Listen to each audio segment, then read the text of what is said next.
Hello అండి, welcome to our channel. ఈరోజు కార్తీక మాసంలో నాలుగో రోజు వచ్చేసి చవితి, అది మంగళవారము. ఈరోజు నాగుల చవితి పండుగ చేస్తారండి కొన్ని ఏరియాల్లో.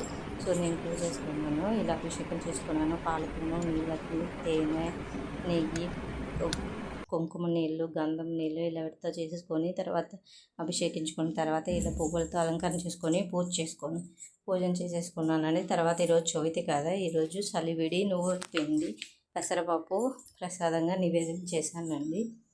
చూసారా ఇలా చేసుకున్నాను. ఇలా మట్టి ప్రమిద దీపం, ఉసిరి దీపం పెట్టేసుకొని ఇలా చేశాను. ఇక్కడ వెళ్ళడానికి గుళ్ళల్లో పుట్టలు అలాంటివి ఉండవు. ఒకవేళ ఎక్కడైనా ఉన్నా కూడా ఏమి చేయనియరు అనమాట. సో కాబట్టి ఇంట్లోనే నేను ఆ సుబ్రహ్మణ్యేశ్వరిని ఇలా పూజించుకున్నాను అనమాట. ఇలా పెట్టేసుకొని ఇక్కడ కలువ పువ్వుతో ఇలా సలివిడి నూపెనతో ఇంట్లోనే పూజన చేసేసుకున్నానండి. ఇలా నాగుల చవితిని ఇంట్లోనే చేసేసుకున్నాను.